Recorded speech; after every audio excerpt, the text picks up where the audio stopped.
Hello guys, welcome back to the study. और आज की क्लास में हम लोग करने वाले हैं इंग्लिश का कुछ इंपॉर्टेंट सा। क्या इंपॉर्टेंट था? 10 क्वेश्चन आंसर करेंगे, मतलब कॉमन ईयर के 10 क्वेश्चन करेंगे। चाहे आप एयरफोर्स XY का एग्जाम दो, SSR डबल का दो, या फिर आपको एनडीए का भी एग्जाम देना है, उसमें भी आपको काम आएगा। ठीक है ना? इससे रिलेटेड कोई हर्ज नहीं करेगा। एनडीए में भी उतना ही क्वेश्चन का लेवल रहता है, अच्छा खासा रहता है। तो गाइज एनडीए का नाम है तो एक चीज मैं आपको बता देना चाहूंगा। एनडीए को बताने से पहले ये मैं बता दूं आपको कि देखो, एनडीए फर्स्ट और एनडीए सेकंड को मिला के जितने भी बच्चे, 200 से भी ज्यादा बच्चे जो है एग्जाम में पास हुए थे, वो लगभग अन अकेडमी से पढ़ के हुए थे। और कुछ का तो इंटरव्यू में उन्होंने मेंशन किया था। और अचीवर्स जो न्यू बैच लॉन्च हो रही है, तो इसमें जितने भी टीचर है उनके बैच में से पिछली बार वो लोग पढ़ के 200 से भी ज्यादा बच्चों का रिजल्ट हुआ है। ठीक है ना? और ये बैच आपको 23 दिसंबर से 23 मार्च तक चलेगा। ठीक है ना? 90 डेज का ये क्या है, बैच चल रहा है यहाँ पे। तो गाइज देखो, अन अकेडमी पे जाओ। मैं तो कहूंगा अगर आप एनडी की प्रिपरेशन कर रहे हो तो आपको सब्सक्रिप्शन लेना चाहिए। ठीक है ना? मैं आपको सजेस्ट कर रहा हूँ कि लेना चाहिए। क्यों? और इनका बैच जो है कंप्लीट देखना चाहिए आपको, और कंप्लीट कोर्सेज कर लो अगर आपको एनडीए देना है तब। इससे फायदा क्या होगा? इससे फायदा आपका होगा कि आप एनडीए एटलीस्ट रिटेन निकालोगे तो एसएसबी आपके लिए आसान हो जाएगा। क्योंकि एसएसबी प्लस रिटेन निकाल, मतलब सोचना एक साथ थोड़ा मुश्किल लगता है। बट रिटेन निकलने के बाद आपको जो है, आपका कॉन्फिडेंस जो है अलग लेवल का हो जाता है। तो गाइज इस पे आपको फोकस करना चाहिए, इस चीज पे। और हाँ, अगर आप इसके सब्सक्रिप्शन लेते हो तो आपको 10% का डिस्काउंट भी मिल जाएगा। कब? जब आप अपने A to Z स्टडी का क्या करते हो, रेफरल कोड यूज करते हो तब। यहाँ पे देखो, आपका जो यहाँ पे A to Z study channel है, इसका जो रेफरल कोड है, देखो यहाँ पे लिखा हुआ है साफ साफ A to Z study 10% of. अगर आप यहाँ का रेफरल कोड यूज करते हो तो इस बैच के लिए आप क्या कर सकते हो, अचीवर बैच में आप 10% का डिस्काउंट ले सकते हो। तो गाइज पैसे तो आते जाते रहेंगे, बट डिपेंड करता है कि आप पैसे के लिए यहाँ पे वो पढ़ ही रहे हो। तो अगर आपका एक बार जॉब हो जाता है तो पैसे तो फिर आते जाते रहेंगे। ठीक है ना? तो गाइज पैसे खर्च करने में, एनडीए की प्रिपरेशन कर रहे हो तो सोचो मत, क्योंकि आपको घर बैठे इतनी अच्छी कोर्सेज मिल रही है। इससे बड़ी बात और कुछ नहीं हो सकती है। तो गाइज यहाँ पे देखो, आज जो है 10 क्वेश्चन करेंगे, और मैं उम्मीद करता हूँ कि 10 में से एटलीस्ट 6-7 तो आप सही कर ही लोगे। ठीक है ना? एटलीस्ट 6-7, चाहे आप किसी भी एग्जाम की प्रिपरेशन कर रहे हो, एयरफोर्स, नेवी, या फिर एनडीए की। तो फर्स्ट क्वेश्चन क्या है? He commanded me as if he was my boss. ठीक है ना? अभी एक बच्चे बता, दो बच्चे ना कमेंट करके बताना।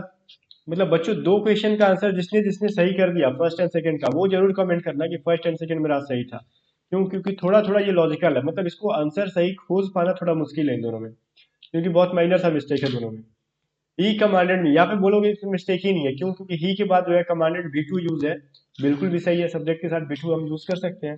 आप बोलोगे ही के साथ वाज यूज है, ये भी सही है, क्योंकि ये ही जो है थर्ड पर्सन है। ठीक है? थर्ड पर्सन के साथ सिमिलर वर्ब का यूज होता ही है, तो ये भी सही बोलोगे आप।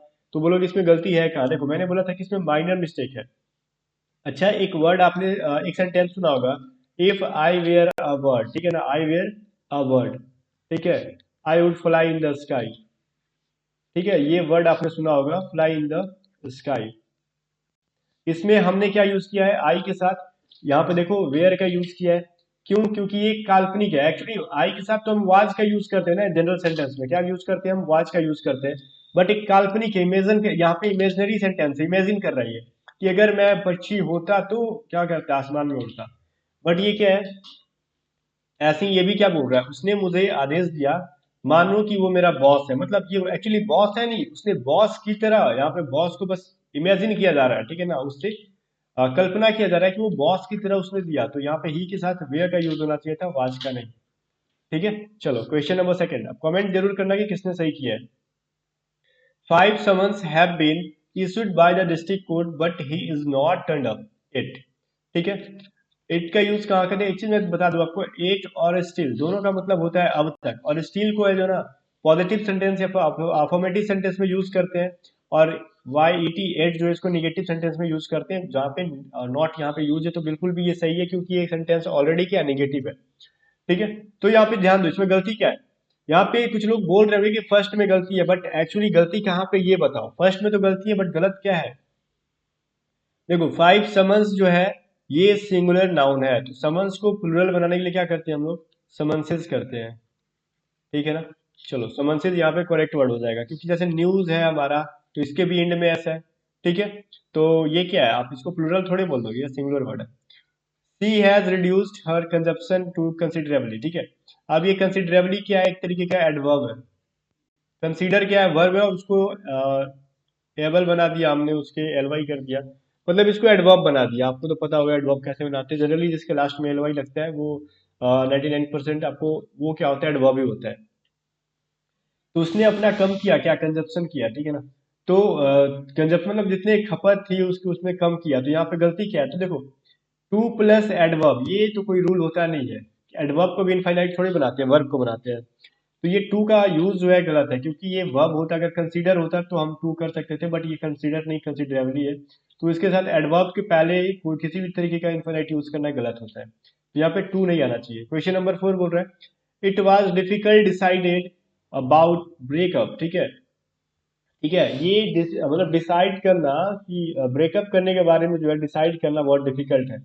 अच्छा एक चीज बताओ, लिखते हैं ना हम लोग, it is very, it is hard, देखो it is very hard to understand, ठीक है, अंडरस्टैंड इसका मतलब क्या हुआ, ये इसको समझना बड़ी मुश्किल है, ठीक है, बहुत मुश्किल है। क्या करना मुश्किल है, समझना। तो अंडरस्टैंड के पहले हमने क्या किया, इन्फिनेटिव का यूज किया, इसको हमने इनफाइनाइट बनाया ना, इनफाइनाइट वर्ब बनाया, टू प्लस बी वन करके क्या होता है, इनफाइनाइट वर्ब होता है। तो वही चीज है, it is very difficult to decide होगा ना, इनफाइनाइट यूज करो यहाँ पे, ठीक है, difficult to decide about breakup, ठीक है। चलो क्वेश्चन नंबर 5 देखो क्या बोल रहे हैं, I seen that it is getting dark, ठीक है। देखो इसमें एरर कहाँ पे है, तो आई सीन है यहाँ पे, और इट इज, ये क्या प्रेजेंट में चीज है, प्रेजेंट कंटिन्यूअस है, बट क्या है, प्रेजेंट की चीजें हैं। और ये कौन सा टेंस में कोई बता सकता है, बोलोगे पास्ट में, तो पास्ट ये तो इसका कोई रूल ही नहीं है। आई देखो सी का क्या होता है, सी सॉ एंड सीन होता है, ठीक है। सब्जेक्ट के साथ क्या होता है, भी टू का यूज होता है, बट ये क्या, इसने भी थ्री का यूज कर रखा है यहाँ पे, तो ये तो साफ साफ गलत है। अगर भी टू होता तो भी गलत होता, बिकॉज आगे वाला सेंटेंस क्या है, अगर भी टू मान लो यहाँ पे होता है सी सा, ठीक है, तो आने वाला सेंटेंस जो है हम क्या करते हैं, पास्ट में इसको चेंज करते हैं, बट ये क्या है, ऑलरेडी सीन है, तो सब्जेक्ट के साथ सीन तो यूज होगा नहीं। जस्ट बाद उसके हैव हैड हैज रहता तो हम इसको क्या करते हैं, भी थ्री करते हैं, भी थ्री यूज होता है। बट इसको भी टू भी यूज नहीं कर सकते हम यहाँ पे, क्योंकि बी टू में चेंज कब करते जब इधर का चीज पास्ट होता तब। तो यहाँ पे हम क्या करेंगे, इसको बी वन में चेंज करेंगे, आई सी करेंगे, ठीक है ना, आई सी, क्योंकि आगे वाला सेंटेंस जो है पास्ट में, सॉरी प्रेजेंट में है।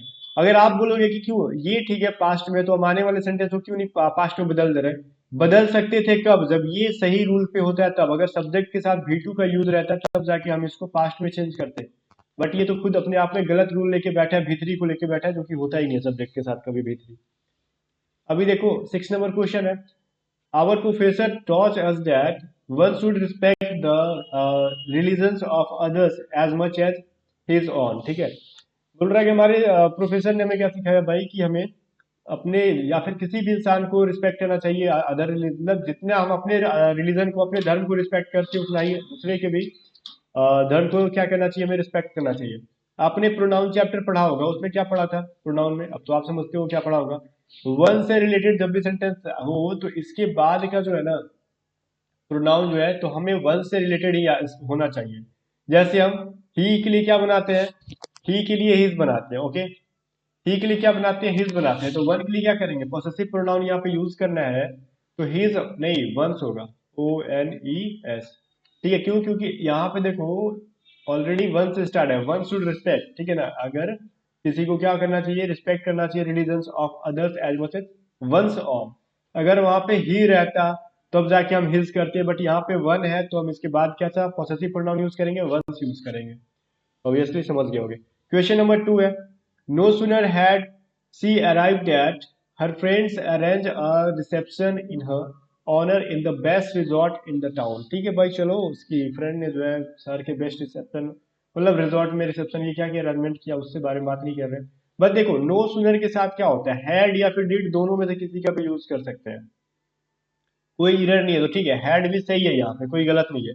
तो गलती क्या है, देखो नो सुनर डिड के साथ, नो सुनर के साथ क्या करते हैं, डैट कंजक्शन का यूज नहीं करते हैं, हमेशा दैन का यूज करते हैं। अब एग्जाम में हमेशा देखो नो सुनर के साथ क्या देता है ना, कभी डैट दे देगा, कभी वैन का यूज दे देगा, तो ये दोनों गलत है, हमेशा दैन का यूज होता है।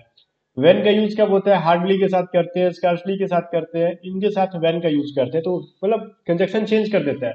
नो सुनर के साथ दैट दे देगा, वेन दे देगा, और हार्डली स्कार्सली के साथ देन कर देगा, ठीक है ना, इन पे फर्क समझो। कि नॉन सिंगुलर के साथ हमेशा देन का यूज होगा, यहाँ पे डैट का नहीं। क्वेश्चन नंबर 8 है, during India struggle for freedom many brilliant students give up, give up मतलब छोड़ दिया, their studies by Bhagat Singh call. ठीक है, मतलब इंडिया जो है फ्रीडम, मतलब इंडिया में जो स्ट्रगल चल रहा था फ्रीडम को लेके, उस टाइम मैनी ब्रिलियंट स्टूडेंट, बहुत सारे जो बुद्धिमान स्टूडेंट थे उन्होंने अपने पढ़ाई को छोड़ दिया सिर्फ भगत सिंह के बुलाने पर, कहने पर। तो जब भी किसी के कहने पर कोई काम होता है ना, तो बाई कॉल नहीं होता है, ऑन कॉल होता है। तो यहाँ पे बाई कॉल नहीं, ऑन भगत सिंह कॉल। ठीक है ना, भगत सिंह के कहने पर ही सिर्फ क्या हो गया भाई, बहुत सारे लोगों ने, भाई भगत सिंह ने ये नहीं कहा था कि पढ़ाई छोड़ दो, उन्होंने बोला था कि फ्रीडम में पार्टिसिपेट करो, भारत की आजादी में पार्टिसिपेट करो। इसका मतलब ये मत समझ लेना कि भगत सिंह ने पढ़ाई छुड़वा दिया, ऐसा नहीं था। बस उन्होंने कहा था कि आने वाली जनरेशन तो पढ़ते रहेगी, अगर देश आजाद नहीं हुआ तो फिर तुम क्या, कोई नहीं पढ़ पाएगा। क्लियर। अभी देखो आगे क्या है question. Madhuri and I have done my work patiently and diligently just for our safe and secure future. अभी यहाँ फ्यूचर, यहाँ पे देखो क्या बोल रहे हैं, माधुरी एंड मैं। ठीक है, हम लोगों ने काम अपना खत्म कर लिया, अपना नहीं आपने लिखा हुआ है, डन माई वर्क, मैंने काम मतलब दोनों मिलके मैंने ये काम खत्म, अपना काम खत्म कर लिया। ठीक है, ये इंसान अपने बारे में बोल रहा है सर कि उसके उसी का काम था। अब देखो ये चीज अगर उसी का काम था अगर, तो यहाँ पे ये क्यों लिखा हुआ है कि just for our safe and secure future. यहाँ पे आवर का यूज हुआ है, दोनों के लिए आवर का यूज तो सही है, बट यहाँ पे जब देखो सिर्फ माई, मतलब इस आई का काम था, जो आई जो था इंसान, तो इस आई के काम को दोनों कोई क्यों करेगा। मतलब जैसे देखो आपका काम रहेगा, आपका कोई काम है, मान लो आपका नाम क्या है, राम है, और मेरा नाम को तो पता ही धीरज है। अगर मैं आपका काम कोई करूं तो उससे मेरा तो फ्यूचर सिक्योर नहीं होगा।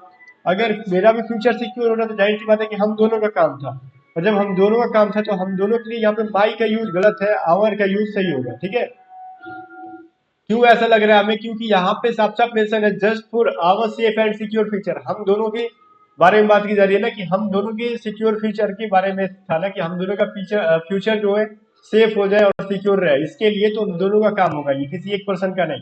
तो माई का यहाँ पे यूज बिल्कुल गलत है, आवर होना चाहिए। क्वेश्चन नंबर 10 क्या है, I don't think Neha is as wiser as Sonali, so she is not competent for this job. ठीक है ना, तो गाइज यहाँ पे देखो नेहा जो है क्या है, उतनी वाइजर नहीं है जितनी की सोनाली, उतनी बुद्धिमान नहीं है। तो गाइज एज के बीच में एक ऐसा डिग्री का यूज होता है, तो पॉजिटिव डिग्री का यूज होता है। ठीक है ना कि कॉम्परेटिव डिग्री। वाइजर क्या है, एक तरीके का कॉम्परेटिव डिग्री है, सीडी है। ठीक है ना, डिग्री कितने टाइप्स के होते हैं, 3 टाइप्स के, पॉजिटिव, कंपरेटिव एंड सुपरलेटिव। तो यहाँ पे क्या होगा, वाइजर की जगह पे वाइज होगा, as wise as good as. ठीक है ना, जितने भी एज के बीच में जो वर्ड यूज होता है वो पॉजिटिव डिग्री में होगा। ठीक है ना, कंपरेटिव में नहीं।